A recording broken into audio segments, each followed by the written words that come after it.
Hello, welcome to my new office. Today I will be reading The Ghostly Ghost of Ghost Modestly Sized House in Ghostville. Side note, Mad Matthew has a Scottish accent, but I'm not going to bother with the accents, just imagine I'm doing it.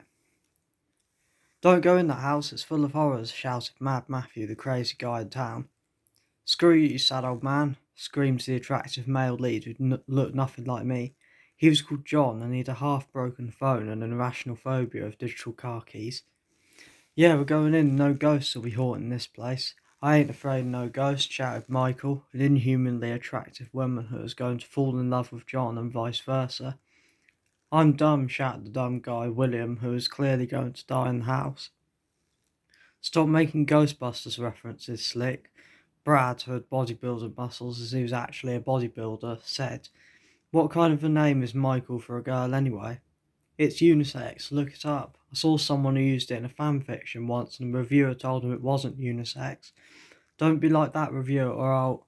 Guys, shush, said Cool John, who wasn't as cool as Brad, but that was an advantage as cool guys always die in horror stories.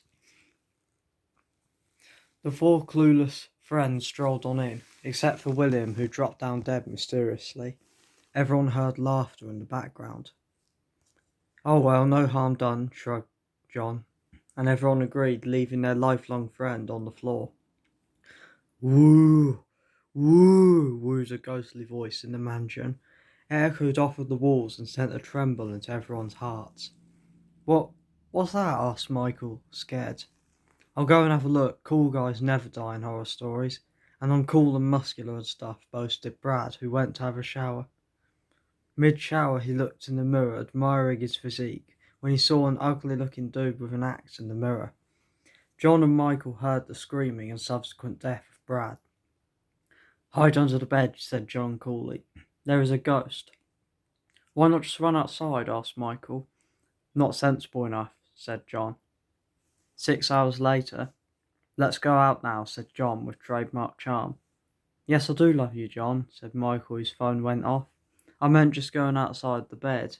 But yes, I do love you too. If we had a child, we should call it Biscuit. Why? Asked Michael. Because I like football. Terry's chocolate orange looks like a football. Terry's chocolate orange is sweet. What else is sweet? You. What is your surname? Disarray. What's a synonym for disarray? Chaos. What's the opposite of chaos? Order. What comes in a perfect order when wrapped in packaging? Biscuits. Wouldn't it make more sense to call them football, though? You are one, John Player. Let's head out now, then.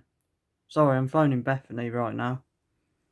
The call, however, alerted a dude with no arms and legs to their location. Despite having no limbs, he still outran the new couple solely by hopping. They only escaped by finding a skateboard and throwing it to startle him.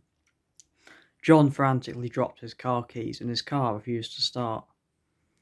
Come on, you clumsy old bean, we have to find Mad Matthew, he was right. He's right there, John, he's been waiting for 6.5 hours, whispered Michael. I've been waiting 6.5 hours for you, where have you been? Grumbled Mad Matthew. Oh, Brad just died, no biggie, shrugged John.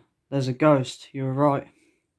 What's all this talk about ghosts, you wee bairns? I didn't want you going in because house prices around this area have skyrocketed. I didn't want you in debt, is all. What about the noises from the house and the laughter from outside when William died, and the Axeman and the limbless dude? A, there's a welcoming party for you. B, that was my neighbour laughing at Father's head. He just has a really loud laugh. C, Brad chucked himself out of a window in fright. The axe dude was part of the welcoming party. And D, same as before. John and Michael felt like brats, so went back inside and found a ghost. Yes, I was saying woo woo. Filthy humans always ignoring our civil rights, said the ghost, whose name was Barry. You always expect us to haunt you and go through walls and say woo woo.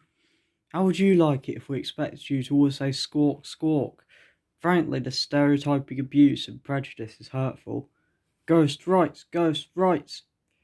Shut up, Barry, said another ghost called Ellen Shoulders. Ghosts don't deserve rights, you're off to jail. Sadly, Barry lived in a totalitarian, oppressive world of the afterlife. Some may call it hell as he has stolen an egg in life. Others may call it Tesco. The choice is yours. Suddenly, Steve Horselegs appeared. Watch Boo and Boo's film on Netflix about me, he said. I'm leading the welcoming party, just to tell you that. It's really good. Also, Mississippi is 21 letter I's in it, not 4 as commonly assumed. Goodbye, I'm going on holiday and I must make sure to hide my motorbike from my sons. That was random, said Michael, kissing John. A year later, they were married and had their first child, Football.